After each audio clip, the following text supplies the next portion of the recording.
ഓം സർവത്ര ഗോവിന്ദനാമ സങ്കീർത്തനം ഗോവിന്ദ ഗോവിന്ദ സർവത്ര ദേവീ നാമ സങ്കീർത്തനം ശ്രീ മഹാദേവ്യൈ നമഃ. ഓം ഗം ഗണപതയേ നമഃ. ഓം സം സരസ്വത്यै നമഃ. സദാശിവസമാരംഭാം ശങ്കരാചാര്യമധ്യമാം അസ്മദാചാര്യപര്യന്താം വന്ദേ ഗുരുപരംപരാം.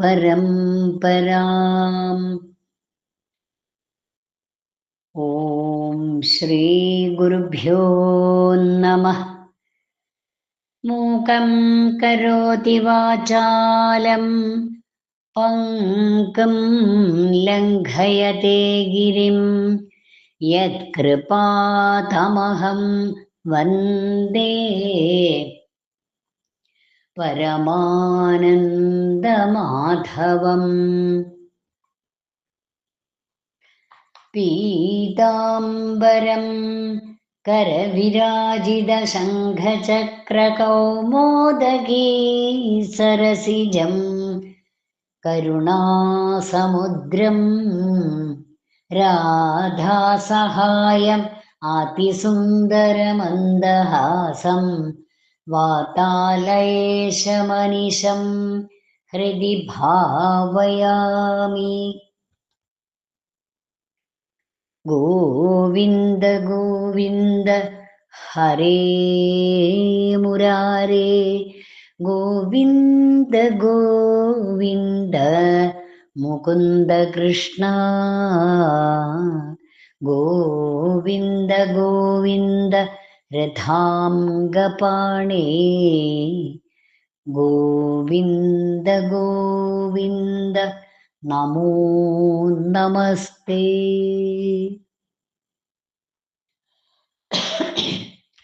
സർവത്ര ഗോവിന്ദനാമ സങ്കീർത്തനം ഗോവിന്ദ ഗോവിന്ദ. നമസ്തേ നമസ്തേ പ്രിയ ഹരേ കൃഷ്ണ കുടുംബത്തിലെ സജ്ജനങ്ങളെ, സുകൃതികളെ, എല്ലാവർക്കും നല്ലൊരു ശുഭദിനം ആശംസിക്കുന്നു. ശ്രീദേവി നാരായണീയം. ദേവി ഭാഗവതം എന്ന ഗ്രന്ഥത്തെ ആസ്പദമാക്കി ദേവിയുമായി സംവദിച്ചുകൊണ്ട് എഴുതിയിട്ടുള്ള അല്ലെങ്കിൽ രചിച്ചിട്ടുള്ള സ്തോത്രകാവ്യമാണ് ദേവി നാരായണീയം. ഇത് രചിച്ചിരിക്കുന്നത് പണ്ഡിതാഗ്രേസരനും ദേവിയുടെ ഇഷ്ടഭക്തനും ആയ ശ്രീ പാലേലി നാരായണൻ നമ്പൂതിരി ആണ്. അത് നമുക്ക് പഠിക്കുവാൻ ഇതാ ഭഗവാന്റെ അനുഗ്രഹത്തോടുകൂടി സാധിച്ചിരിക്കുന്നു. ഈ പഠന ക്ലാസ്സിൽ എത്തിയിട്ടുള്ള എല്ലാ സജ്ജനങ്ങൾക്കും ജഗദംബയുടെ അനുഗ്രഹം ലഭിച്ചിരിക്കുന്നു. ജഗദംബയുടെ അനുഗ്രഹം ലഭിച്ചാൽ മാത്രമേ ഇങ്ങനെയുള്ള മഹത് ഗ്രന്ഥങ്ങൾ പഠിക്കുവാൻ കഴിയുകയുള്ളൂ. ഏതായാലും ഈ പഠന ക്ലാസ്സിൽ എത്തിയിട്ടുള്ള എല്ലാ സജ്ജനങ്ങൾക്കും ജഗദംബ ആ അമ്മയുടെ അനുഗ്രഹം ലഭിക്കുമാറാകട്ടെ എന്ന് പ്രാർത്ഥിച്ചുകൊണ്ട് ഇന്നത്തെ പഠന ക്ലാസ്സിലേക്ക് എല്ലാ സജ്ജനങ്ങളെയും സ്വാഗതം ചെയ്യുന്നു. ശ്രീദേവി നാരായണീയം ഇന്ന് നാം പഠിക്കുവാൻ ഉദ്ദേശിക്കുന്നത് ദശകം 11 ബ്രഹ്മനാരദ സംവാദം. അതിൽ 1, 2, 3, 4 ശ്ലോകങ്ങളുടെ പാരായണം, പദച്ഛേദം, അന്വയാർത്ഥം, വ്യാഖ്യാനം എന്നിവയെല്ലാം നാം പഠിച്ചു കഴിഞ്ഞു. ഇനി ഇന്നത്തെ പാഠഭാഗം 5, 6, 7, 8 ഈ ശ്ലോകങ്ങളുടെ പാരായണം, പദച്ഛേദം, അന്വയാർത്ഥം, വ്യാഖ്യാനം എന്നിവയാണ് പഠിക്കുവാൻ ഉദ്ദേശിക്കുന്നത്. ആദ്യം നമുക്ക് ശ്ലോകങ്ങളുടെ പാരായണം ശ്രവിക്കാം.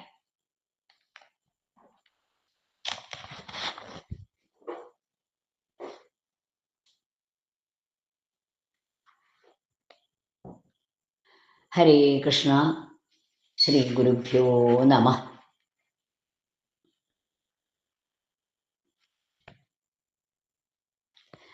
ശ്ലോകം 5 പാരായണം. ഗൗണാനി ചാന്തഃകരണേന്ദ്രിയാണി സാ നിർഗുണാ വാങ്മതിഗോചരാ ച സാ സ്തോത്രമന്ത്രൈഃ സഗുണാ മഹദ്ഭിഃ സംസ്തൂയതേ ഭക്തവിപന്നിഹന്ത്രീ. ശ്ലോകം 6. സുധാസമുദ്രേ വസതീയമാര്യാ ദ്വീപേ വിചിത്രാദ്ഭുതശക്തിയുക്താ സർവം ജഗദ്യദ്വശകം വയം ച ത്രിമൂർത്തയോ നാമ യദാശ്രിതാഃ സ്മഃ. ശ്ലോകം 7. തദ്ധത്തശക്തിത്രയമാത്രഭാജസ്ത്രിമൂർത്തയഃ പുത്ര വയം വിനീതാഃ തദാജ്ഞയാ സാധു സദാപി കുർമോ ബ്രഹ്മാണ്ഡസർഗസ്ഥിതി സംഹൃതിശ്ച. ശ്ലോകം 8.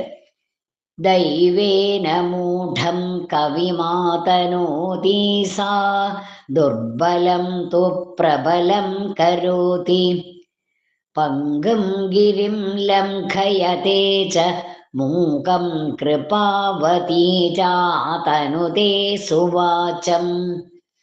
സർവത്ര ദേവീനാമസങ്കീർത്തനം. ശ്രീ മഹാദേവ്യൈ നമഃ. ശ്രീ ഗുരുഭ്യോ നമഃ. ശ്ലോകം 5 പദച്ഛേദം.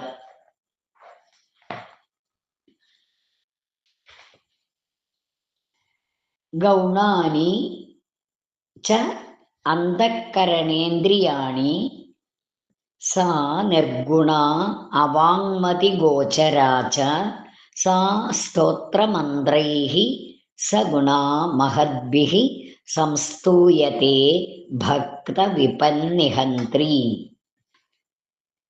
അന്വയോ അർത്ഥം എന്താന്ന് നോക്കാം. അന്തഃകരണേന്ദ്രിയാണി ച, അന്തഃകരണം, അന്തഃകരണവും ഇന്ദ്രിയങ്ങളും, അതാണ് ഇന്ദ്രിയാണി ച. ഗൗണാനി ഗുണമയങ്ങളാണ്. സാ നിർഗുണ ദേവി നിർഗുണയാണ്. അവാങ്മതി ഗോചരാച, അവാങ്മതി ഗോചര എന്ന് വെച്ചാൽ വാക്കിനും ബുദ്ധിക്കും പ്രാപ്യല്ല താനും.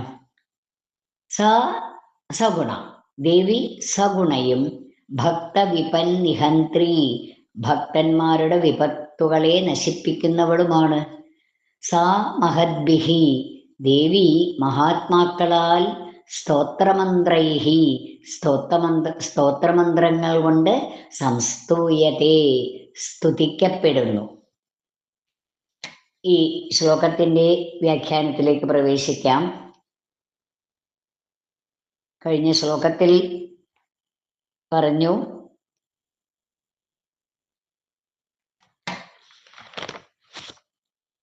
സമുദ്രത്തിന്റെ തിരാനുരാപതകൾ ഒക്കെ ഉണ്ടാവുന്നു അല്ലെ സമുദ്രത്തില്. ഇതിന്റെ കർത്താവും കരണവും അധിഷ്ഠാനവും ഒക്കെ എന്താണ്? സമുദ്രം തന്നെയാണ്. കടലിൽ നിന്ന് അന്യയല്ല. നമ്മളൊക്കെ പറയും തിരമാലകള് ഇതൊക്കെ എന്താണ്? ഇതെല്ലാം കടലാണ്, ഇതെല്ലാം സമുദ്രമാണ്. ഇതേപോലെ ഈ ജഗത് ദൃശ്യപ്രപഞ്ചം ഈ ദേവിയിൽ നിന്ന് അന്യമല്ല, എല്ലാം ദേവിയിൽ ആച്ഛാദിതമാണ്. ഈശാവാസ്യമിതം സർവം ഉപനിഷത് മന്ത്രം, നമ്മൾ ഓർക്കേണ്ട ഒരു മന്ത്രമാണിത്. കടലിൽ നിന്നും ഉണ്ടാകുന്ന തിരയും നുരയും പതയും എല്ലാം തന്നെ കടലിൽ തന്നെ ലയിക്കുന്നു അല്ലെ, ലയിച്ചു ചേരുന്നു. ദേവി കൃപാസമുദ്ര ആണ്, കരുണാസാഗരം എന്നൊക്കെ നാം ദേവിയെ വിശേഷിപ്പിക്കാറുണ്ട്. കാരുണ്യവതിയാണ്, കൃപാവതിയാണ് എന്നൊക്കെ പറയാറില്ലേ. അപ്പൊ ആ ദേവിയെ വിശേഷിപ്പിക്കാനുള്ള പദങ്ങളാണ് ഇത്. ദേവി കരുണാസാഗരം ആണ്, കരുണാസാഗരിയാണ്, കൃപാസമുദ്രമാണ് എന്നൊക്കെ. അങ്ങനെയുള്ള ദേവിയിൽ നിന്നും, അതായത് ഈ കാണുന്ന സമുദ്രം തന്നെയാണ് ദേവി, പ്രപഞ്ചം തന്നെയാണ് ദേവി. അപ്പോൾ അങ്ങനെയുള്ള ആ ദേവിയിൽ നിന്ന് അന്യമായിട്ട് വേറൊന്നുമില്ല, എല്ലാം ദേവീമയം, സത്യമാണ് എന്ന് കഴിഞ്ഞ 4-ാമത്തെ ശ്ലോകത്തിൽ നാം അനുസ്മരിച്ചു. ഇവിടെ 5-ാമത്തെ ശ്ലോകത്തിൽ എന്താണ് പറയുന്നതെന്ന് വെച്ചാൽ, സഗുണയും നിർഗുണയുമായ ദേവി. സഗുണയായ ദേവിയെ വാക്കുകൊണ്ട് വർണ്ണിക്കുവാനും മനസ്സുകൊണ്ട് സങ്കല്പിക്കുവാനും കഴിയും. എന്നാൽ നിർഗുണയായ ദേവിയെ വാക്കുകൊണ്ട് വർണ്ണിക്കുവാനും കഴിയില്ല, മനസ്സുകൊണ്ട് സങ്കല്പിക്കുവാനും കഴിയില്ല, ബുദ്ധി കൊണ്ട് ഊഹിച്ചറിയാനും ആവില്ല. അതെന്താ കാരണം എന്ന് വെച്ചാൽ, ബുദ്ധി, മനസ്സ്, വാക്ക് ഇവയെല്ലാം ഗുണമയങ്ങളാണ്. ദേവി സഗുണയും നിർഗുണയുമാണെന്ന് ഇതിനു മുമ്പിൽ നാം പഠിച്ചിട്ടുണ്ട്. 1-ാം ദശകത്തിലെ ശ്ലോകങ്ങളിലൂടെ നാം മനസ്സിലാക്കിയിരിക്കുന്നു. ഈ ദേവി ഇനി എങ്ങനെയുള്ളവളാണ്? നിർഗുണാസ, നിർഗുണ പരബ്രഹ്മമാണ്. ഈ നിർഗുണ പരബ്രഹ്മത്തെ എന്താ പറയുക? ഏകം എന്ന് പറയുന്നു. ഈ അന്ധക്കരണവും ഇന്ദ്രിയങ്ങളുമൊക്കെ എങ്ങനെയാണ്? ഗൗണാനി. ഈ അന്ധക്കരണങ്ങളും ഇന്ദ്രിയങ്ങളും ഒക്കെ ഗുണമയമാണ്. എന്നാൽ ദേവി എങ്ങനെയുള്ളതാണ്? സാ നിർഗുണ വാങ്മതി ഗോചരാസ. ദേവി നിർഗുണ പരബ്രഹ്മമാണ്. വാക്കിനും അതേപോലെ ബുദ്ധിക്കും പ്രാപ്യയല്ല, അപ്രാപ്യമാണ്. സാ സ്തോത്രമന്ത്രൈഹി സഗുണാ മഹദ്ഭിഹി. പക്ഷേ ഈ ദേവിയുടെ സഗുണഭാവത്തെ, ഭക്തവിപന്നിഹന്ത്രി, ഭക്തന്മാരുടെ വിപത്തിനെ ഇല്ലാതെയാക്കുന്ന അല്ലെങ്കിൽ നശിപ്പിക്കുന്ന ആ ദേവിയെ സജ്ജനങ്ങൾ എന്താ ചെയ്യുന്നത്? സ്തോത്രമന്ത്രങ്ങളെ കൊണ്ട് സ്തുതിക്കുന്നു. എങ്ങനെ സ്തുതിക്കുന്നു? സഗുണഭാവത്തിൽ സ്തുതിക്കുന്നു. ദേവിക്ക് സഗുണഭാവം ഉണ്ടല്ലോ. അതുകൊണ്ട് ആ ദേവിയെ സജ്ജനങ്ങള് സഗുണഭാവത്തിൽ സ്തുതിക്കുന്നു. ഇനി എന്താണ് നിർഗുണ എന്ന് പറഞ്ഞാൽ? ഒരു ഗുണവുമില്ലാത്തത് എന്നല്ല, മറിച്ച് സത്വരജസ്തമോ ഗുണങ്ങൾക്ക് അതീതമാണ്. ഗുണാതീത എന്ന് പറയില്ലേ, അതാണ് ശരിക്കും നിർഗുണ എന്നതിന് അർത്ഥം. ദേവി നിർഗുണയാണെങ്കിൽ പോലും ഭക്തജനങ്ങളോടുള്ള വാത്സല്യം കൊണ്ട് ദേവി കരുണ കാണിക്കുകയാണ്.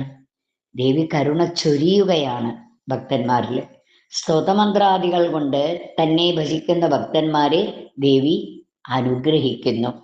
സത്യത്തിൽ ദേവിയെ സ്തുതിക്കുവാൻ പറ്റില്ല. ദേവിയെ വാക്കിനും മനസ്സിനും ബുദ്ധിക്കുമൊക്കെ അതീതയായിട്ടുള്ള ആ ദേവിയെ ദേവി അങ്ങനെയുള്ളതാണ്, അതീതയാണ് ദേവി. എങ്കിലും ദേവി ഉപാസകന്റെ ഇച്ഛ പോലെ, ദേവി ഉപാസിക്കുന്ന ഭക്തജനങ്ങളുണ്ട് അല്ലേ, ആ ദേവി ഉപാസകന്റെ ഇച്ഛ പോലെ, അല്ലെങ്കിൽ കഴിവ് പോലെ, അല്ലെങ്കിൽ ആഗ്രഹം പോലെ, ബുദ്ധി പോലെ ദേവിയെ ഭജിക്കുന്നു. ദേവി ഉപാസകന്മാര് അവരുടെ ഇച്ഛ പോലെ, അല്ലെങ്കിൽ കഴിവ് പോലെ, ആഗ്രഹം പോലെ, ബുദ്ധി പോലെ ദേവിയെ ഭജിക്കുന്നു. സഗുണയായോ നിർഗുണയായോ എങ്ങനെ വേണമെങ്കിലും ആവാം, രണ്ടിനും ഫലം തുല്യമാണ് എന്നാണ് ഈ 5-ാമത്തെ ശ്ലോകത്തിലൂടെ വ്യാഖ്യാനിച്ചിരിക്കുന്നത്. സർവത്ര ദേവീ നാമ സങ്കീർത്തനം. ശ്രീ മഹാദേവ്യൈ നമഃ. ശ്രീ ഗുരുഭ്യോ നമഃ. ശ്ലോകം 6, പദച്ഛേദം. സുധാസമുദ്രേ വസതി ഇയം ആര്യ ദ്വീപേ വിചിത്രാദ്ഭുതശക്തിയുക്ത സർവം ജഗത് യദ്വശകം വയം ച ത്രിമൂർത്തയഃ നാമ യദാശ്രിതാഃ സ്മഃ. അന്വയം. ആര്യ ഇയ. ഈ ശ്ലോകത്തിന്റെ ഒന്നാം പാദത്തിൽ സുധാ സമുദ്രേ വസതീയമാര്യ. വസതീയമാര്യ എന്ന് വെച്ചാൽ ആര്യ ഇയ. അതായത് ആര്യ എന്ന് വെച്ചാല്, ആര്യ എന്നാൽ എന്താണ്? ആര്യൻ എന്ന് പറഞ്ഞാൽ ശ്രേഷ്ഠൻ, ആര്യ എന്നാൽ ശ്രേഷ്ഠ.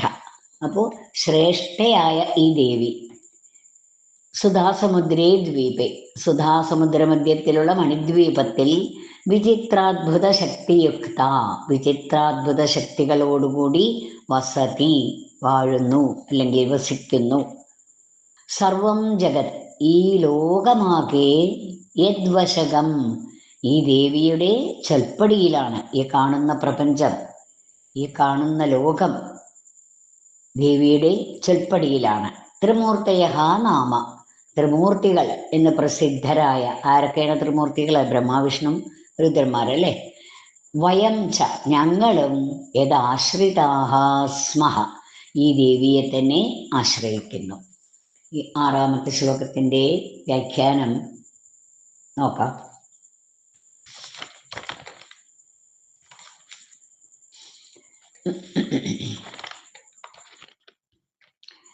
ഇവിടെ ആര്യ എന്ന് പറഞ്ഞു അല്ലെ. ആര്യ എന്നാൽ ശ്രേഷ്ഠ, ശ്രേഷ്ഠയായ ഈ ദേവി എവിടെയാണ് വസിക്കുന്നത്? അമൃതസമുദ്രത്തിൽ. ആ അമൃതസമുദ്രത്തിലെ അതിൻ്റെ മധ്യത്തിലെ ദ്വീപേ വിചിത്രാത്ഭുത ശക്തിയുക്ത, ആ സമുദ്രമധ്യത്തിൽ ഏത് ദ്വീപത്തിലാണ്? മണിദ്വീപത്തിൽ. അത്ഭുതകരമായിരിക്കുന്ന അതിവിചിത്രമായിരിക്കുന്ന ശക്തികളോടുകൂടി ദേവി വസിക്കുന്നു. സർവം ജഗത് യദ്വശകം, ഈ ജഗത്ത് മുഴുവൻ ദേവിയുടെ ചൊൽപ്പടിയിലാണ്. ദേവി എന്താണോ തീരുമാനിക്കുന്നത് അതാണ് ഈ ലോകത്തിൽ നടക്കുക. സഗുണയും നിർഗുണയുമായ ദേവി സർവത്ര അകവും പുറവും നിറഞ്ഞ് ഇടതൂർന്ന് നിൽക്കുന്നു. സഗുണിയായ ഈ ദേവി ഉപാസകന്റെ സൗകര്യാർത്ഥം പരിശുദ്ധമായിരിക്കുന്ന ഒരു സ്ഥലത്ത് പാർക്കുന്നു. അതാണ് സുധാസമുദ്രം. അതിൻ്റെ മധ്യത്തിലാണ് മണിദ്വീപം. 18 കോട്ടകളാൽ ആവരണം ചെയ്യപ്പെട്ട ആ സ്ഥലം. ഓരോ ഭക്തന്മാർക്കും ദേവിയെ ആശ്രയിക്കാനുള്ള സൗകര്യം ഒരുക്കിക്കൊണ്ടാണ് ദേവി 4 തരത്തിലുള്ള മണ്ഡപങ്ങൾ അവിടെ സൃഷ്ടിച്ചിരിക്കുന്നത്.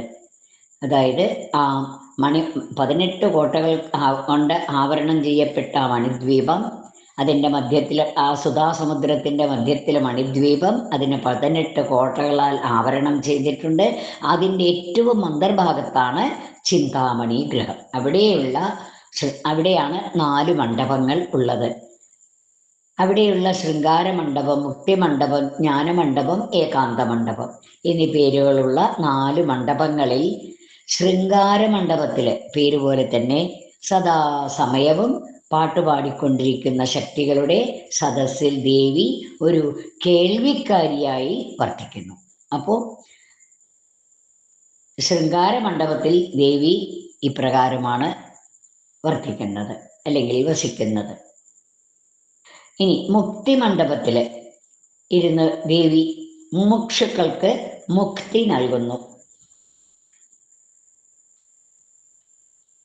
ജിജ്ഞാസുക്കൾക്ക് ജ്ഞാനോപദേശം ചെയ്തുകൊണ്ട് ദേവി ജ്ഞാനമണ്ഡപത്തിൽ വർദ്ധിച്ചുകൊണ്ടിരിക്കുന്നു.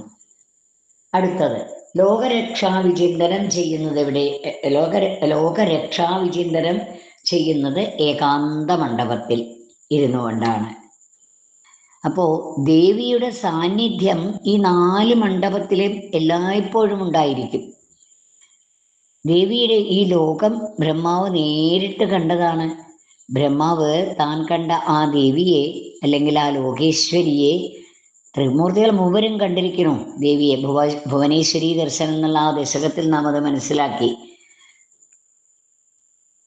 അപ്പോൾ ആ ലോകേശ്വരിയെ മൂവരും കണ്ടു. നാരദന്റെ മുമ്പിൽ അത് ബ്രഹ്മാവ് താൻ കണ്ട ആ ദേവിയെ അവതരിപ്പിക്കുകയാണ്.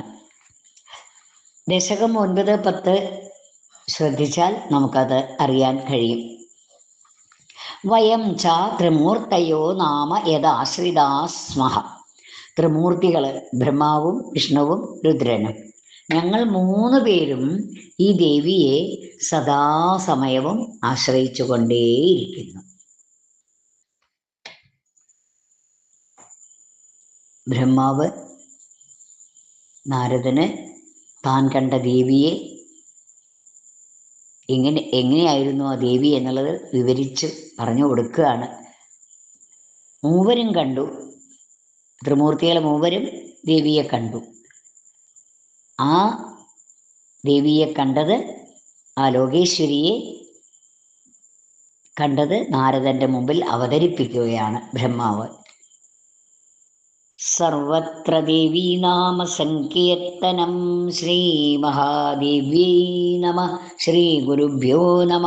ശ്ലോകം 7, പദച്ഛേദമന്വയാർത്ഥം. വ്യാഖ്യാനം. പദച്ഛേദം നോക്കാം. തത് ദത്തശക്തിത്രയമാത്രഭാജഃ. തദ്ദത്തശക്തിത്രയമാത്രഭാജഃ ത്രിമൂർത്തയഃ പുത്ര. വയം വിനീതാഃ തദാജ്ഞയാ സാധു സദാ അപി കുർമോ ബ്രഹ്മാണ്ഡ സർഗസ്ഥിതി സംഹൃതിഃ ച. അന്വയാർത്ഥം നോക്കാം. ഇവിടെ ശ്ലോകത്തിൽ 2-ാം പാദത്തിൽ പുത്ര, ബ്രഹ്മാവ് നാരദനെ സംബോധന ചെയ്യുകയാണ്. ഹേ പുത്ര, മകനെ, ത്രിമൂർത്തയഃ വയം, ത്രിമൂർത്തികളായ ഞങ്ങൾ, തദ്ദത്ത ശക്തിത്രയമാത്രഭാജഃ, ദേവിയിൽ നിന്നും ലഭിച്ച 3 ശക്തികളെ മാത്രം ആശ്രയിച്ചുകൊണ്ട്, വിനീതാഹ, വിനയത്തോടെ, തദാജ്ഞയാ, ദേവിയുടെ ആജ്ഞയാൽ, ബ്രഹ്മാണ്ഡ സർഗസ്ഥിതി സംഹൃതിഃ ച, ബ്രഹ്മാണ്ഡ സൃഷ്ടിസ്ഥിതി സംഹാരങ്ങളെ സദാപി സാധു കൂർമഃ, എപ്പോഴും യഥാവിധി ചെയ്തുകൊണ്ടേയിരിക്കുന്നു. വിവരണം നോക്കാം.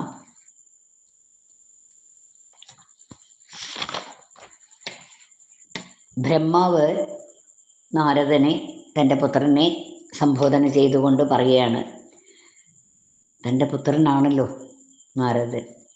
ത്രിമൂർത്തികളായ ബ്രഹ്മാവിഷ്ണു രുദ്രന്മാര് വിമാനത്തിലൂടെ യാത്ര ചെയ്തതും, മണിദ്വീപ നിവാസിനിയായ ആ ദേവിയെ, ആ ഭുവനേശ്വരിയെ കണ്ടതും, ദേവിയിൽ നിന്ന് സൃഷ്ടിസ്ഥിതി സംഹാര ശക്തികളെ സമ്പാദിച്ചതും മറ്റുമായ കഥകൾ ഇതിനു മുൻപുള്ള ദശകങ്ങളിൽ വർണ്ണിച്ചത് നാം പഠിച്ചു. ആ സംഗതികളെല്ലാം തൻ്റെ പുത്രനായ നാരദനോട് ബ്രഹ്മാവ് പറയുകയാണ്. അല്ലയോ മകനെ, ഈ നാരദൻ എങ്ങനെയാണ്? ഒന്നും അറിയാത്തൊരു കൊച്ചു പയ്യനെ പോലെ അവിടെ ഇരിക്കുകയാണ് നാരദൻ. പിതാവായ ബ്രഹ്മാവ് തങ്ങൾക്ക് ലഭിച്ച ആ മധുര അനുഭവങ്ങളെ വളരെ മധുരമായ ഭാഷയിൽ ആ മണിദ്വീപിലെ വിവരങ്ങൾ പുത്രന് പറഞ്ഞു കൊടുക്കുന്നു. ഒരു അച്ഛൻ കുഞ്ഞുങ്ങൾക്ക് ഇന്ന പോലെ കാര്യങ്ങൾ ചെയ്യണം എന്ന് പറയാറില്ലേ? അതാണ് ഇവിടെ പറയുന്നത്. എന്താണ്? ത്രിമൂർത്തയഃ വയം, ത്രിമൂർത്തികളായ ഞങ്ങൾക്ക് തദാജ്ഞയ, ആ ലോകേശ്വരിയായിരിക്കുന്ന ഭഗവതി തന്നെ ശക്തിത്രയങ്ങളെ കൊണ്ട് സൃഷ്ടിശക്തി, രക്ഷാശക്തി, അതേപോലെ സംഹാരശക്തി, അത് ആരൊക്കെയാണ്? വാണി, ലക്ഷ്മി, ഗൗരി, ഈ 3 അഭിധാനങ്ങളോട് കൂടിയിട്ടാണ്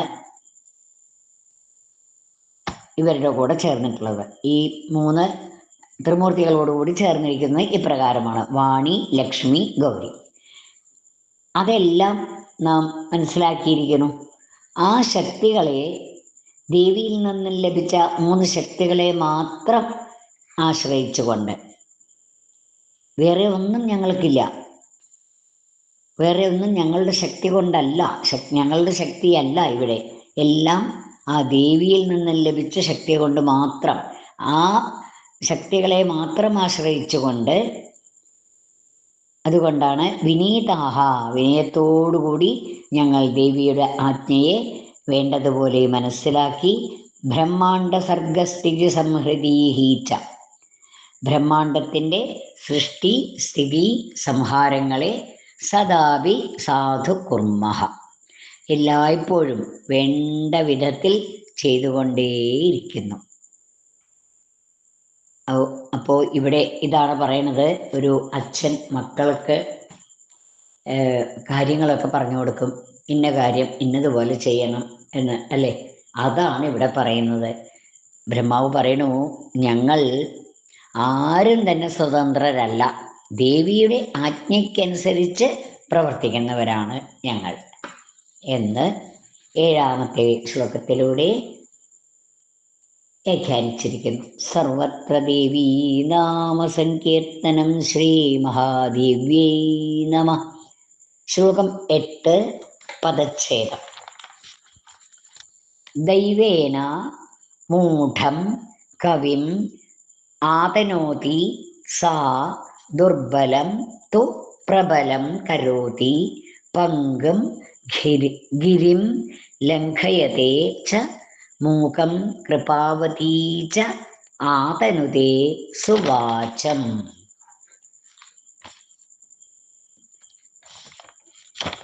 ഈ ശ്ലോകത്തിന്റെ വ്യാഖ്യാനം നോക്കാം.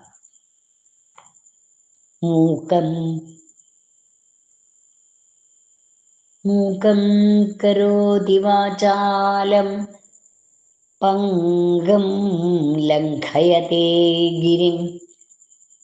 വന്ദന ശ്ലോകത്തിൽ ഞാനത് ചൊല്ലിയിട്ടുണ്ട്. ഇത് നമ്മളെല്ലാവരും കേട്ടിട്ടുമുണ്ട്, അല്ലേ? അതേപോലെ പറയുകയാണ്, കൃപാവതീ സാ, ആ കാരുണ്യവതിയായ ദേവി, ദൈവേന മൂഢം, ദുർവിധി കൊണ്ട് മൂഢനായവനെ, മുജ്ജന്മം കൊണ്ട് ബുദ്ധിയില്ലാത്ത അന്ധനായി തീർന്നിട്ടുണ്ടാവും ആ മൂഢൻ. ആ മൂഢനായവനെ, അവനെപ്പോലും കവിം ആതനോതി, കവിയാക്കി മാറ്റും, കവിയാക്കി മാറ്റി. രത്നാകരൻ എന്ന കാട്ടാളിനെ കവിയാക്കിയത് ആരാണ്? ആ ഭഗവതിയുടെ അനുഗ്രഹം കൊണ്ടാണ് രത്നാകരൻ എന്ന കാട്ടാളനും കവിയായത്. ഈശ്വരാനുഗ്രഹം, കാളിദാസൻ എന്ന മഹാനായ കവി, ആ കവിക്ക് ഭഗവതിയുടെ അനുഗ്രഹം ലഭിച്ചത് കൊണ്ടാണ് വാങ്മയ സ്വരൂപിണിയായിരിക്കുന്ന ദേവിയുടെ അനുഗ്രഹം കൊണ്ടാണ് ഇത്രയും അറിവുകൾ ലഭിച്ചത്, അല്ലെങ്കിൽ കവിത്വം ലഭിച്ചത്, ജ്ഞാനിയാക്കി തീർത്തത്. കവിം ആതനോതി ദുർബലം തോ പ്രബലം കരോതി, ദുർബലരെ പ്രബലരാക്കുന്നു ദേവി. പങ്കം ഗിരിം ലംഘയതേച, മുടന്തനെ മലമുകളിലേക്ക് കയറ്റുന്നു. മൂകം സുവാചം ആതനുതേ, മൂകനെ നല്ലൊരു വാഗ്മിയാക്കി തീർക്കുന്നു. ഇതെല്ലാം എങ്ങനെയാണ് സാധിക്കുന്നത്? ഇതെല്ലാം ദേവിക്ക് വളരെ അനായാസേന ചെയ്യാൻ കഴിയും. ഇനി വർണ്ണിക്കാൻ പോകുന്ന പല പല കഥകളും ഈ ശ്ലോകത്തിന് ഉദാഹരണങ്ങളാണ്. ദേവിയുടെ അനുഗ്രഹത്തിൻ്റെ, അല്ലെങ്കിൽ പ്രത്യേകിച്ചും ദേവിയുടെ കഥയിൽ നമുക്കത് കാണാൻ കഴിയും. ഉദധ്യൻ്റെ കഥ, ദേവീ പ്രഭാവവും ദേവിയുടെ കാരുണ്യവും ബ്രഹ്മാവിന് നല്ല പോലെ അറിയാം. മധുകൈടഭവധം, അത് ബ്രഹ്മാവ് നേരിൽ കണ്ടതാണ്, അനുഭവിച്ചതുമാണ്. ദേവിക്ക് ഏതും അനായാസേന ചെയ്യാൻ കഴിയും.